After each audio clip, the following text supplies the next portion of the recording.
মানুষকে নিয়ে আমাদের নতুন শুভযাত্রা শুরু করেছি। এবং আপনারা এগুলো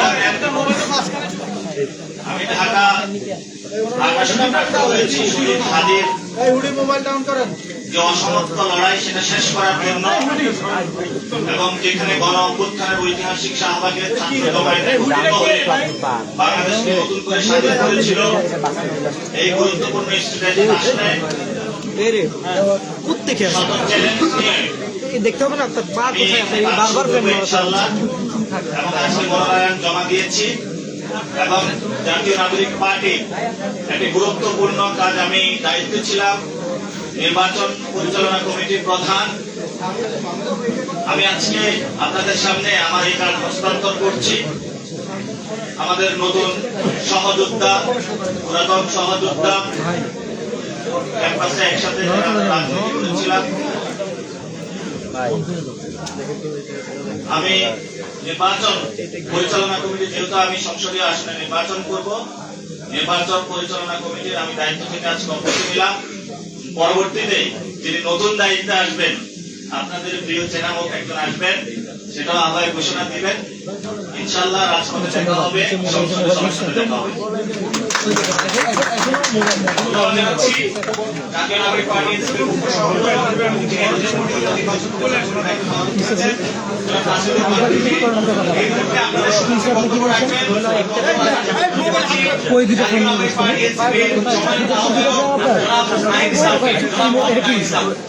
এটা কি রাউন্ড বলতে তো পাচ্ছে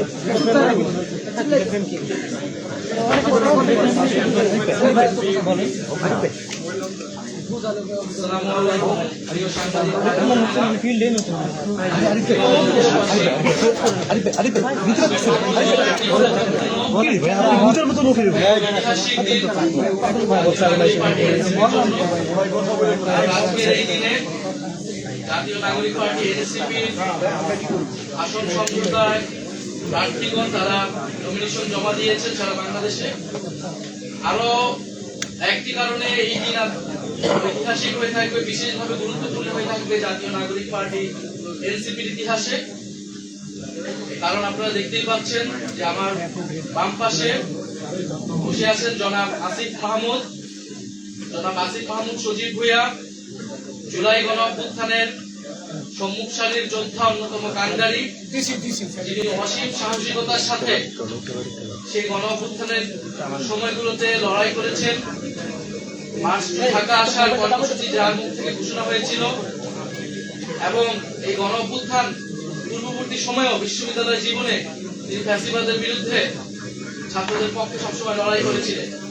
এই গণ অভ্যুত্থান পরবর্তী সময়ে অন্তর্বর্তীকালীন সরকারের অত্যন্ত গুরুত্বপূর্ণ মন্ত্রণালয়ে তিনি অত্যন্ত দক্ষতার সাথে এবং সফলতার সাথে পালন করেছেন। গণ অভ্যুত্থানের আকাঙ্ক্ষা বাস্তবায়নে সরকারের ভেতর থেকে চেষ্টা করেছেন। তিনি পদত্যাগ করেছেন সরকার থেকে। আজকে আনুষ্ঠানিকভাবে জনাব আসিফ মাহমুদ সজীব ভুঁইয়া জাতীয় নাগরিক পার্টি এনসিপিতে যোগদান করলেন। আমরা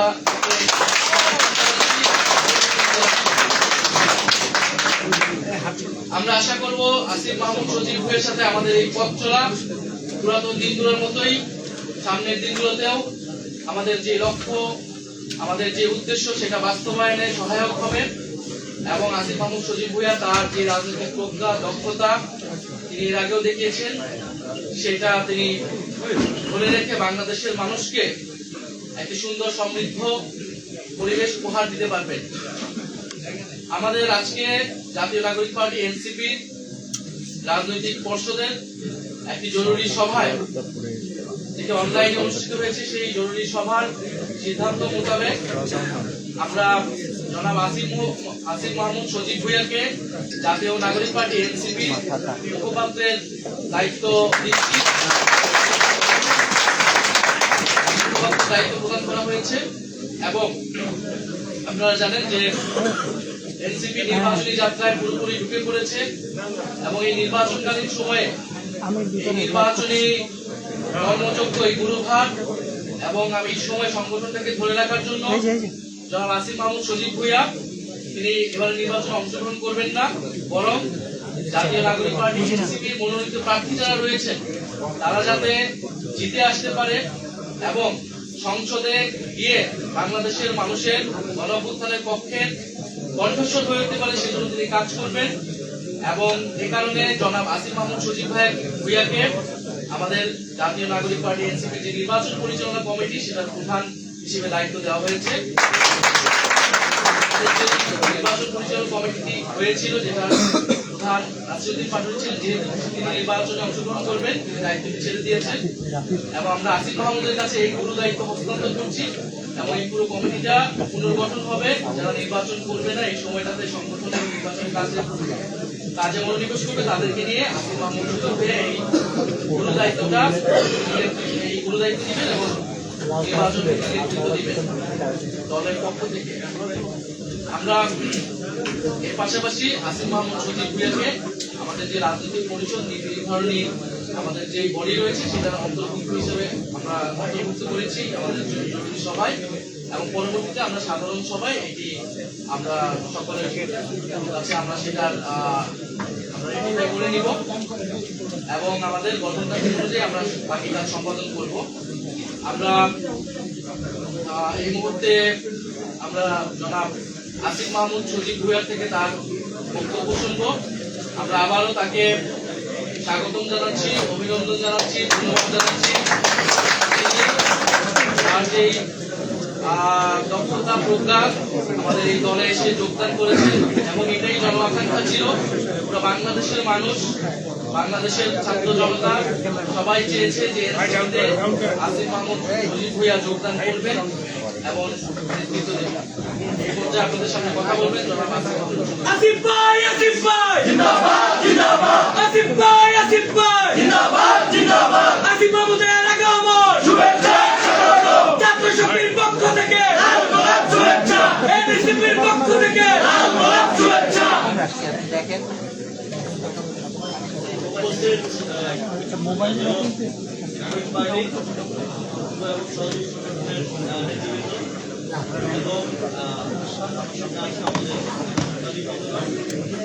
সকলকে শুভ অপরাহ্ন এবং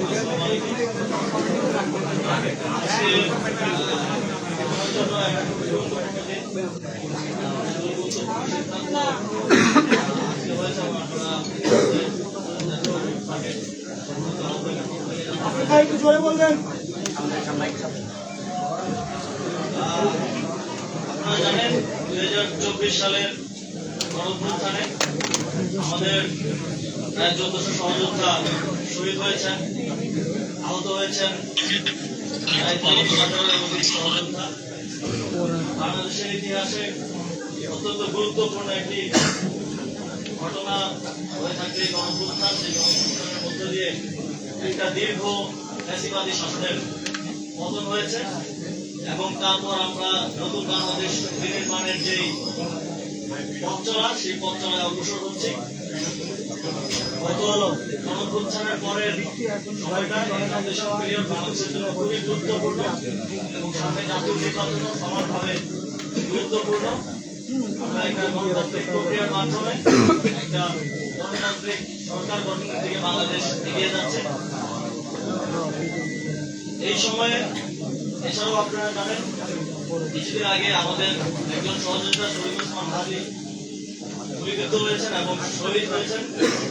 আমি মনে করি যে এই সময় জুলাই গণঅভ্যুত্থানের সকল শক্তিকে ঐক্যবদ্ধ থাকা এবং ঐক্যবদ্ধ রাখা সমানভাবে গুরুত্বপূর্ণ এবং একই সাথে এই গণঅভ্যুত্থানের এই আকাঙ্ক্ষা শহীদদের এবং শহীদদের পরিবারের আহতদের যে আকাঙ্ক্ষা, বাংলাদেশের লক্ষ কোটি মানুষ যারা রাজপথে নেমে এসেছিলেন জীবনের তোয়াক্কা রাখার তাদের যে আকাঙ্ক্ষা, সেই আকাঙ্ক্ষা বাস্তবায়নের জন্য এই নির্বাচনকে কেন্দ্র করে আবার সময় এসেছে ঐক্যবদ্ধ হওয়ার।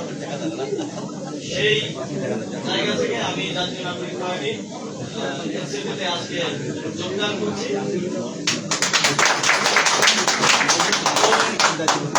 আমি আসন্ন জাতীয় সংসদ নির্বাচনে অংশগ্রহণ করছি না। আমি মনে করি যে আমার একজনের সংসদে যাওয়ার থেকে আমাদের জুলাই গণঅভ্যুত্থানের সহযোগিতার আরো অসংখ্য সংখ্যায় সংসদে যাওয়ার ক্ষেত্রে যদি আমি অবদান রাখতে পারি, আমার দায়িত্ব যথাযথভাবে পালন করতে পারি, তাহলে এর থেকে বড় সাফল্য আর কিছু হতে পারে না।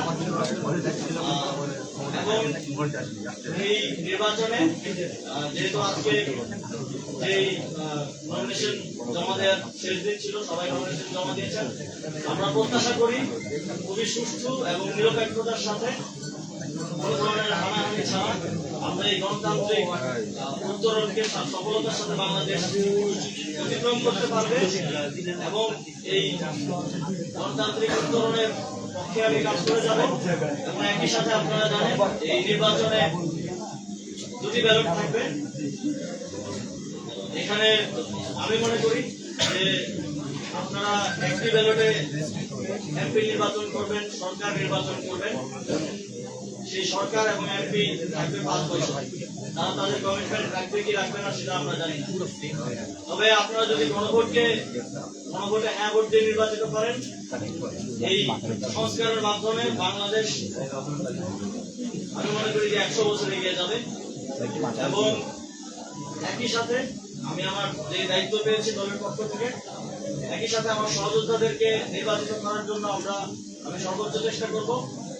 এবং একই সাথে গণভোটে হ্যাঁ ভোটকে জয়যুক্ত করার জন্য জাতীয় নাগরিক পার্টির পক্ষ থেকে আমরা আমাদের সর্বোচ্চ চেষ্টা করে যাব।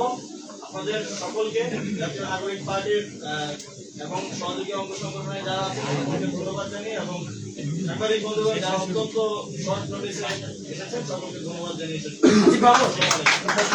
আপনারা যারা প্রশ্ন করবেন অনুগ্রহ করবো তাদের নাম এবং চ্যানেলের নাম আমার নাম হচ্ছে মাঝারুল ইসলাম, স্টার নিউজে কাজ করি। আপনি যেহেতু নির্বাচন করবেন না, আপনি ঢাকা 10 আসনে নির্বাচন করতে চেয়েছিলেন, মনোনয়ন করেছেন কিন্তু আমরা জানি না, কিন্তু আপনার নির্বাচনী প্রচারণার আগে যেটা ছিল কুমিল্লায়, সেখানে আপনার পক্ষে মনোনয়ন এখন যদি আপনি নির্বাচন না করেন, তাহলে আপনার এই আসনে এনসিপির অন্য কেউ যোগ দেবেন কিনা, বা পরবর্তীতে আপনি কি করবেন? যেহেতু আপনি নির্বাচন করছেন না, পরবর্তীতে আপনার কি হবে, বা আপনার যারা শুভাকাঙ্ক্ষী আছে তারা এটা নিয়ে কি ধরনের প্রতিক্রিয়া দেবেন?